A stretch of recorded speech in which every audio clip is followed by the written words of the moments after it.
Today, we're going to talk about the psychology of fat loss. And the core concept here is that no matter how good your plan is, if you don't change your behaviors, the physiological changes can't happen. So you could have the best plan in the world, but if you don't change what you're doing and how you're doing it, and you don't do things consistently, the results are not going to happen. So if we look at our overall formula, we've got our two key solutions. We've got our effective plan, so it's our adaptive rapid fat loss formula.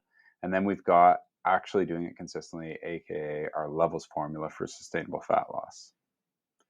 So what you want when you come in to a fat loss phase is results. You want fat loss results.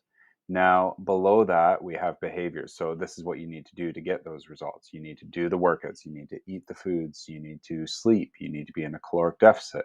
We need to hit each of these different behaviors in order to get the results we want.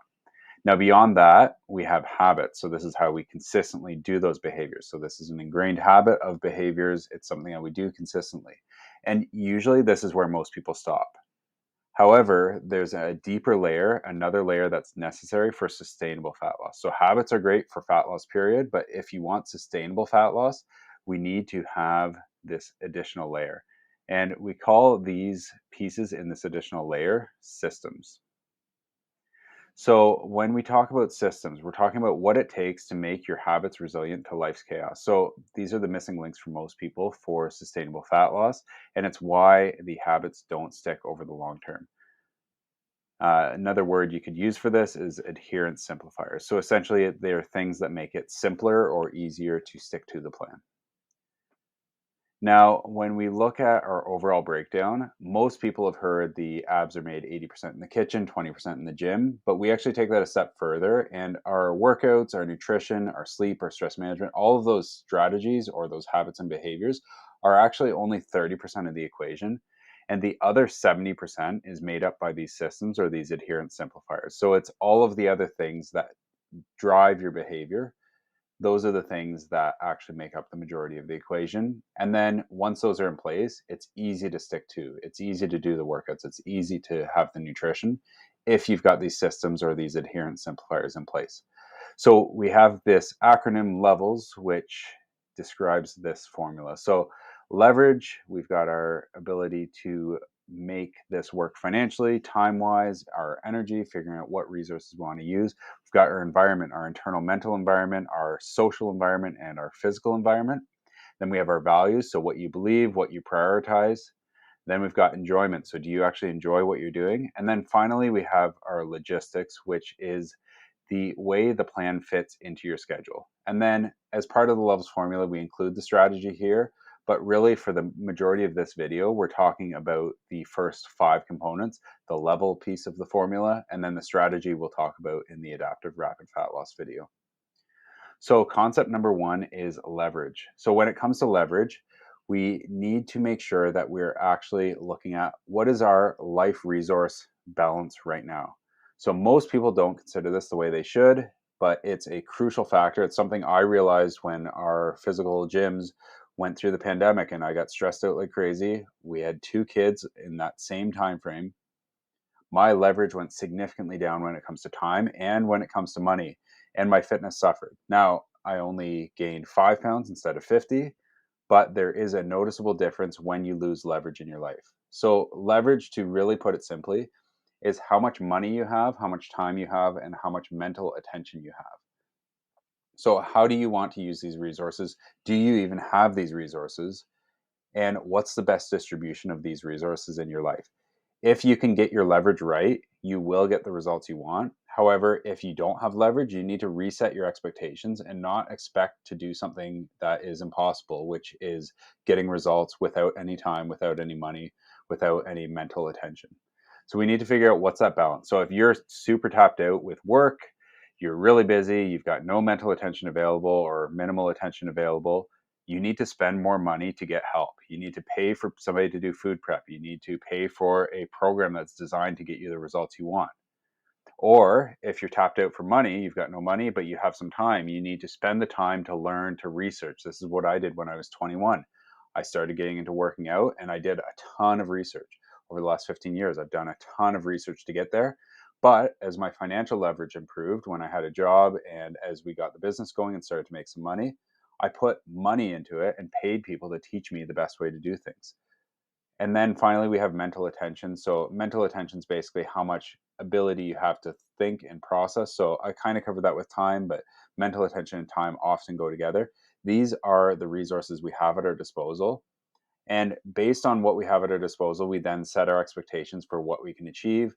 If we have a lot of time, a lot of money, we can probably get some pretty fast results. If we don't have much time and mental attention or money, we need to set our expectations lower and go slower. And this is going to prevent us from getting discouraged, which is one of our biggest causes of failure. So that's our leverage concept. There's obviously lots more I could say on it, but we'll keep it short. That's leverage.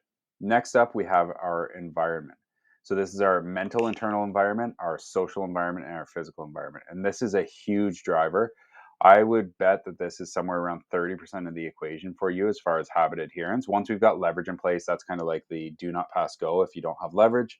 Once we're into the actual plan, environment is going to be a significant driver of our results. I'm sure you've heard the saying, you're the average of the 5 people you're around most, and that's our social environment. You've also probably heard of the importance of mindset. That's our internal environment. And then your physical space around you, that's our physical environment. So, how is your house set up? Do you have a bunch of cookies and chips in the cupboard, or do you have an environment that's conducive to your results? Do you have reminders and motivators? So, I've got a couple of books behind me that are reminders. This book, The One Thing, reminds me to focus on one thing. That's a physical environment modification that's going to help me be more successful in staying focused, not letting my attention get spread thin. So your environment is crucial to set up, and it's one of the massive, massive keys to success that most people forget about and most people underestimate. Next up, we have our values. So when it comes to our values, our big thing we want to think about is how do your values align with your goals? If you have a goal to get in shape and it conflicts with your ability to care for your children, or it conflicts with your ability to see the people you care about most. So you have a chance to go for a workout, or you could go see your friends that you haven't seen in months that are your best friends in the world. Which one are you going to pick? Of course, you're going to pick the one that aligns with your values. So we need to be very intentional and careful in how we set up our values and make them align with our workout goals. Or more so on the flip side, we actually want to make our goals align with our values. So if you value quality time with friends, how can you make your workout goals oriented towards that? So maybe you like going for hikes with your friends, or you want to do some kind of physical activity with them. That then ties your fitness goal and your desire to get in shape to that value of caring about the people you're around. Or maybe it's to have the most energy possible for your kids. So you go work out to have that peak energy, or you do food prep so that you've got the food and the fuel that you need to have good energy through the day, or you sleep well to make sure that you are getting rest and have peak energy when you're hanging out with your kids. Whatever that value is, there's obviously, again, a million examples of this. We need to make sure that those are aligned and not butting heads, not in conflict, because if they butt heads, if they're in conflict, the things you care about most in life are going to win out over your fitness goal. Next up is enjoyment. So, when we think about fitness and fat loss, one of the biggest obstacles we see is that it simply feels tedious or it feels unenjoyable. Most people think about going to work out and they think, oh, I don't want to go work out. So, of course, they're not going to do it. So, this enjoyment factor is crucial. Now, how do we manage our enjoyment? We have two main things. Number one is to find something you enjoy. So, pretty self explanatory there, but we want to look for the things that actually make a workout enjoyable. So is it a social community? Is it the environment? We have superhero theme in one of our gyms, and so that makes people that like superheroes enjoy going there.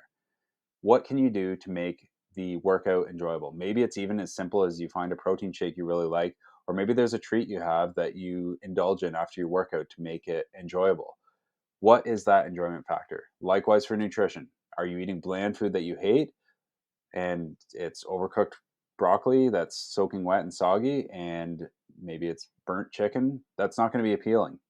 We need to make it something you enjoy, and maybe you need to invest in some cooking classes. Maybe you need to get a plan that includes meals you actually enjoy, which is one of the things we offer. Whatever it is, you need to make sure that you enjoy what you're doing, or you're not going to stick with it. Now, I mentioned there was two ways to make yourself enjoy it. So number one is just simply find things you enjoy. The second is to focus on the benefits of what you're doing. So if you think of the workout and you think of all the time it's going to take, you're going to get sweaty, it's going to be uncomfortable, maybe you feel awkward because you don't know what you're doing. Those are things you can focus on. Those are true of a workout. But you could also focus on the energy you get afterwards. Once you're past that first 2 weeks, you get energized from that workout. You could think of the sense of accomplishment you get after.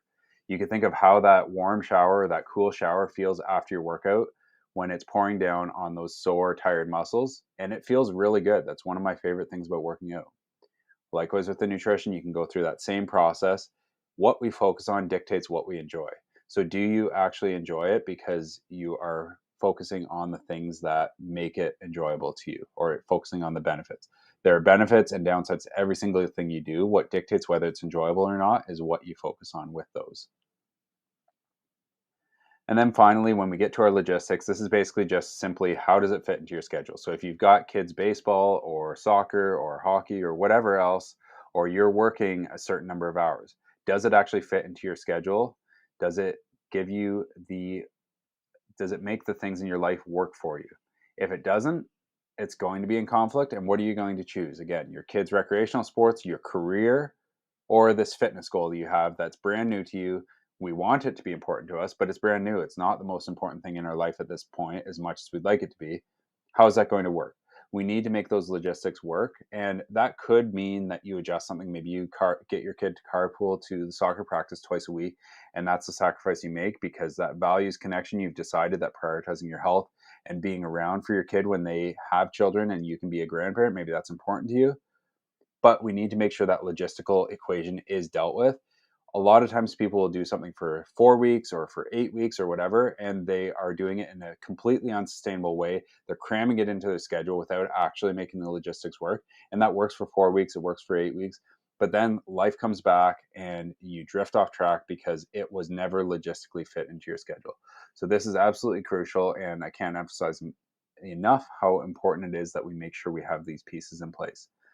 So that is our level system. Again, I mentioned we have the strategy component as our last piece, but we're not going to cover that today. That is part of what we'll cover with the adaptive rapid fat loss, but it is part of the overall equation of fat loss.